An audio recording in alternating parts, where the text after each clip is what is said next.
Gereja Masih Injil di Timur, GBM, GPI, dan anggota PGI, Klasis Alor Tengah Selatan, Jemaat Galaisi Tengah, Mata Jemaat Betania Kabailu.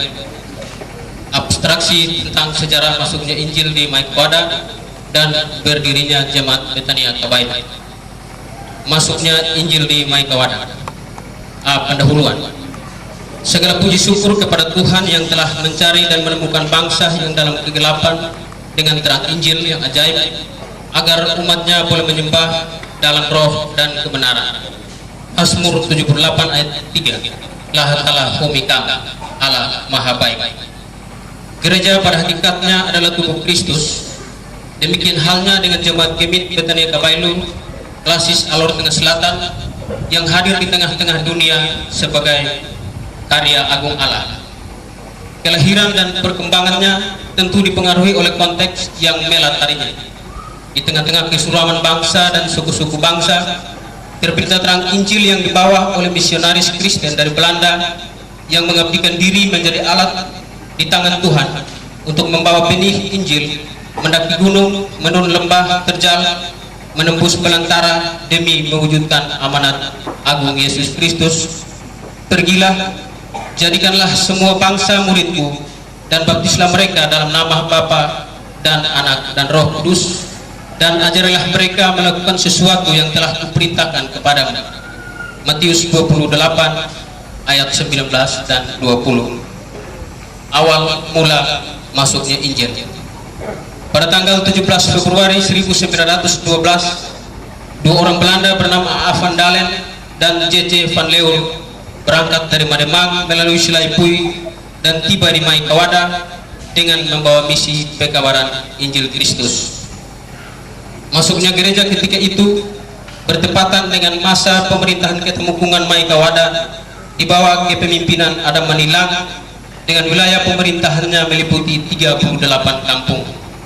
Pada saat itulah awal mula Injil diberitakan di Maikawada, tepatnya di Fuifara atau Perenta Afeng, sebagai pusat penyelenggaraan pemerintahan Ketemukungan ketika itu.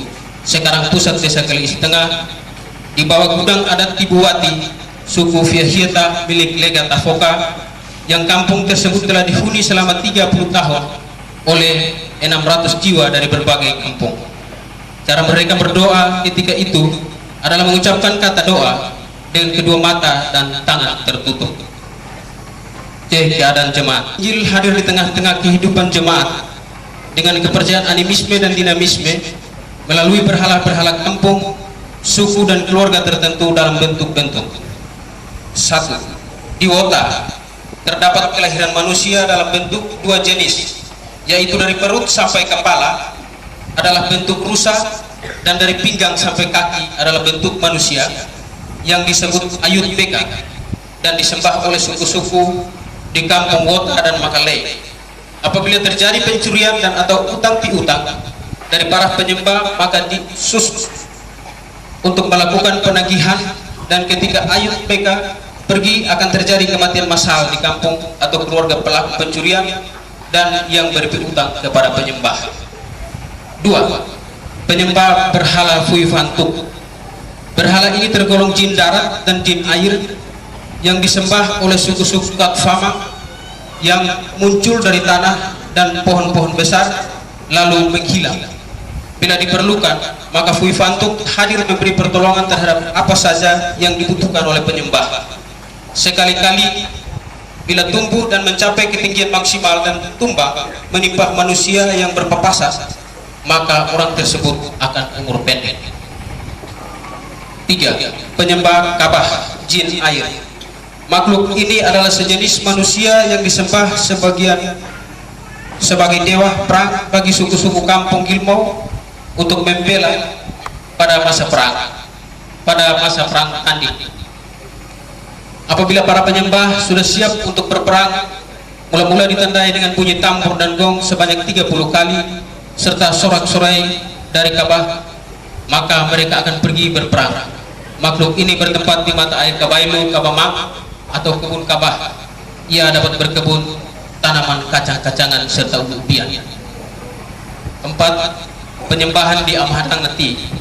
Terdapat 2 buah kolam yang masing-masing dihuni oleh belut besar jantan dan betina berekor merah, selalu berubah wujud dalam rupa manusia, ular naga biru, buaya darat, tergantung permintaan suku penyembah dalam menghadapi masalah yang diminta daripadanya. 5. Penyembahan di Lubuk Makal yang berada di bawah Kampung Lama Maikawada, pinggir Kali Kabailu, terdapat sejenis burung hantu yang disebut kuak-kuak. Makhluk ini disembah oleh orang dari Maikawada, dimanfaatkan jasanya untuk mencari benda-benda yang hilang. Bila diminta bantuan oleh penyembah, ia keluar pada malam hari mencari sasaran pencurian. Apabila bunyi dengan suara yang menyeramkan dan bertengkar di rumahnya siapa, maka si penghuni rumah itu yang melakukan pencurian barang tersebut. Tempat penyembahan Kafio Mana dengan meng-mengnya yang disembah oleh suku Kelaisi. Makhluk ini bila merasuk orang, maka terjadi gangguan jiwa atau gila. Itulah contoh penyembahan jemaat yang belum mengenal Allah ketika itu. Ada pula bentuk-bentuk penyembahan ketika itu adalah pesta orang mati, pesta rumah pemali atau pesta moko dan gong pusaka, hal kubur mayat dengan acara halaik seperti mengantar mayat dengan membunyikan gong moko, memberi bekal jiwa, dan minta pertolongan pada orang hobatan untuk mencari untung nasib, penyembuhan orang sakit, kepercayaan, tahyul, dan lain-lain. Dari gambaran keberadaan jemaat tersebut membuat Injil tidak diresponi secara serius. Dalam kondisi yang demikian, para pemberita Injil terus menjalankan misi pelayanan pekerjaan Tuhan. Berdirinya Jemaat Betania Kabailu. Seiring kebutuhan pelayanan pekabaran Injil, pada tanggal 22 Juli tahun 1912, kebaktian awal dilaksanakan di bawah Gudang Latawati Maikawada dengan pembacaan Alkitab Matius 5 ayat 13 hingga ayat yang ke-16 tentang garam dan terang, dibunyikan dengan cara yang sesuai keadaan pada saat itu, serta pujian, kamu akan jadilah terang di dunia yang gelap, sebentar akan dilantunkan. Selanjutnya secara berturut-turut diadakan baptisan sebagai berikut. Pada tanggal 13 Maret 1913 oleh A.A. Van Dalen membaptis jemaat sebanyak 80 orang. Pada tanggal 14 April tahun 1927 oleh Bernardus Belli membaptis jemaat sebanyak 90 orang. Pada tanggal 3 Maret 1927 oleh Thomas Franz. Pada tanggal 14 April 1928 oleh Buckland Kruger sebanyak 52 orang.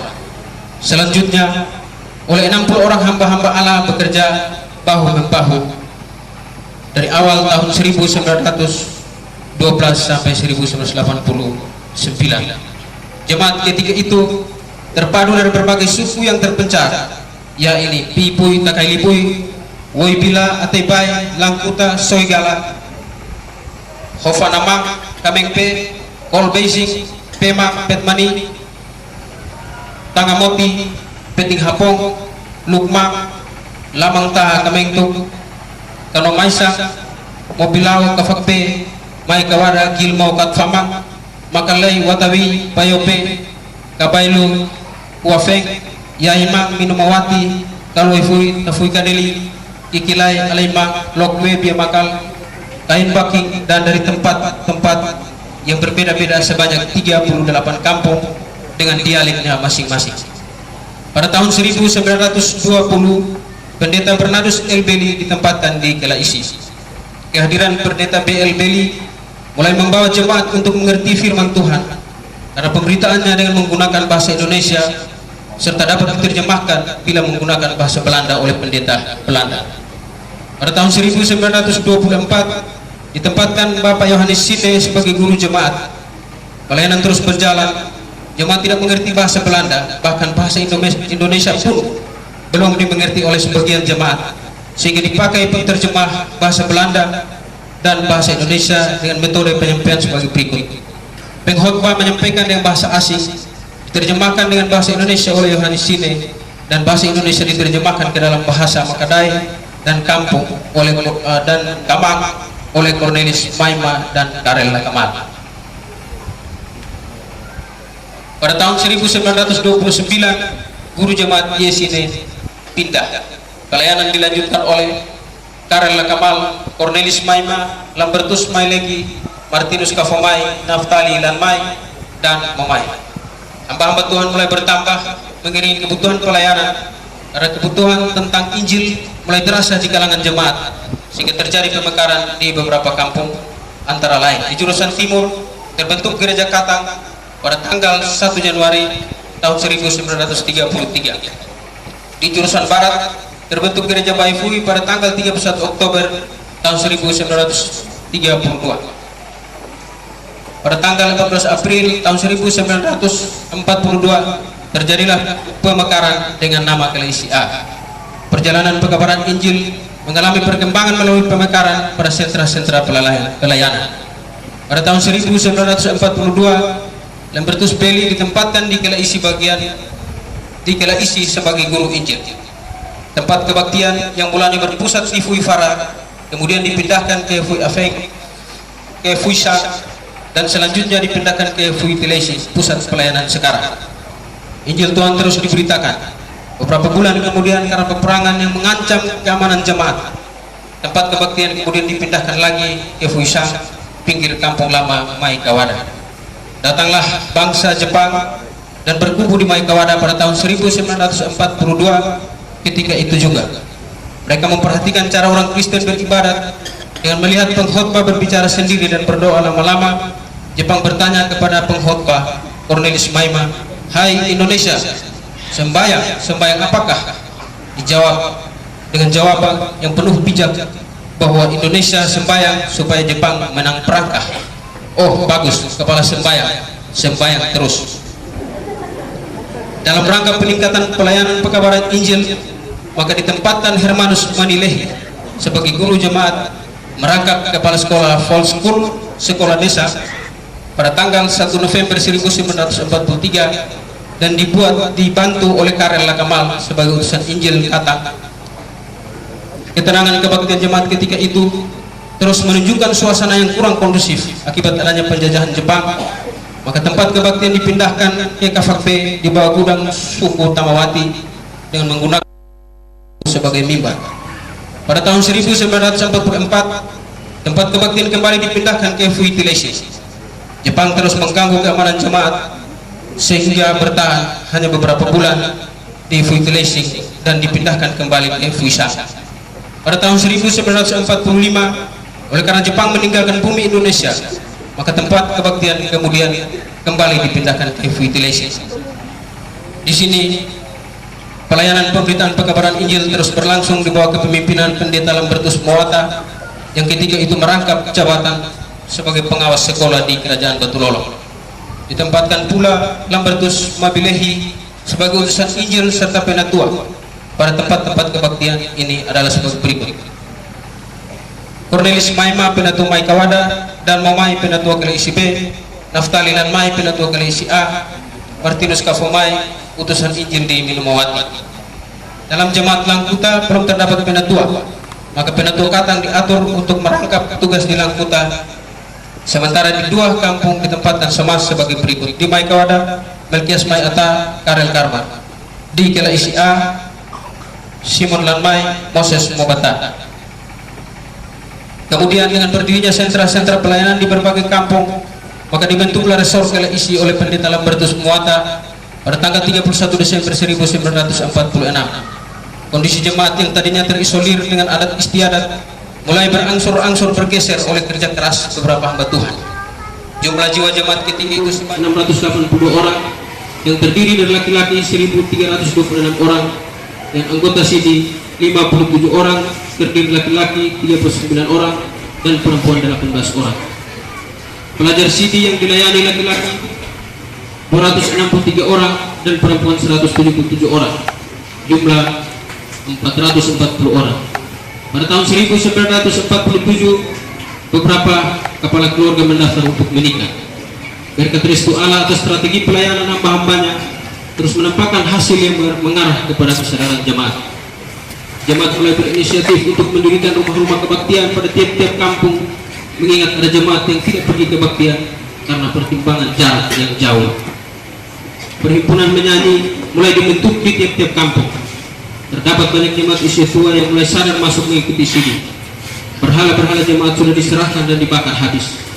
Ikatan-ikatan adat yang membelenggu jemaat mulai diputuskan dan jemaat hidup dengan bebas. Selanjutnya pada tanggal 24 Desember 1947 dari Baifui terjadi pemekaran pelayanan ke Kamengtuk yang kemudian dipindahkan ke Yaimang, selanjutnya ke Laut Maisa, ke Amah Tangati, dan terakhir ke Minowati, sekarang Manuel Lamia. Malaysia pun menyatakan diri untuk berdiri di Launang sebagai satu mata jemaat yang dibekar dari Gereja Indonesia Baifui. Gereja-gereja di wilayah Kelaisi terus didirikan hingga tahun 1960. Dibentuklah wilayah pelayanan atau WIPA Kelaisi dengan ketua wilayah Martin Mantawa. Setelah Bapak Martin Mantawa menjadi ketua klasis Alor Tengah Selatan, maka diangkat pendeta Frans Pulinggomang sebagai ketua WIPA Kelaisi. Pada tahun 1966 terbentuklah Persekutuan Doa dan nama Persekutuan Doa Maranatha Kabailuk yang kemudian mengalami perkembangan pesat dan membentuk kelompok-kelompok doa sebagai cabang di berbagai tempat di wilayah Kelaisi. Pelayanan pekerjaan Tuhan terus berjalan hingga tanggal 14 Oktober 1982. Karena kebutuhan perkembangan pelayanan, maka terjadi pemekaran gereja dan berdirinya Gereja Kaleb Kelaisi. Tahun 1988, karena kebutuhan pengembangan pelayanan dalam kubu Persekutuan Doa Maranatha pun dibekar menjadi dua Persekutuan Doa, yaitu Persekutuan Doa Maranatha dan Persekutuan Doa Betel Kelaisi yang berjalan sampai saat ini. Jemaat terus mengalami perkembangan baik fisik maupun iman hingga saat ini dengan berbagai fakta pelayanan sebagai hasil kerja keras pelaku gereja terdahulu dan bukti-bukti aset gereja dan jumlah jemaat sesuai statistik jemaat sebagai berikut. Aset tanah, gedung, aula rapat, rumah jabatan pendeta, rumah majelis, statistik. Jumlah jemaat laki-laki 233 jiwa dan perempuan 265 jiwa, jumlah 498 jiwa. Lingkup pelayanan 6 rayon, 3 gugus, majelis jemaat terdiri dari 1 orang pendeta, 11 orang penatua, 12 orang samaset. Organisasi kategorial terdiri dari perempuan gemit dan bapak gemit, pemuda gemit serta par. Organisasi fungsional terdiri dari 2 kelompok Persekutuan Doa Kalvari dan Betel, panitia pembangunan. Struktur kepemimpinan gereja dari tahun 1920 sampai 2012 terbaca.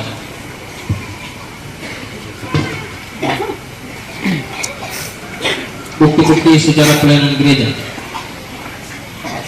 2 buah kitab suci Roh Kudus, Bibel besar percetakan Amsterdam tahun 1930, Stampuk, 1 kitab Mazmur, 1 buah kitab Tahlil.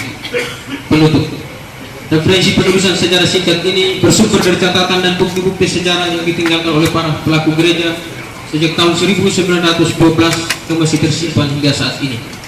Demikian abstraksi singkat sejarah Injil masuk Maikawada dan berdirinya Gereja Betania Kabailuk ini dibuat dan disampaikan dalam peringatan HUT ke-100 Gereja Betania Kabailuk tanggal 22 Juli 2012 yang diselenggarakan pada tanggal 24 Juli 2012.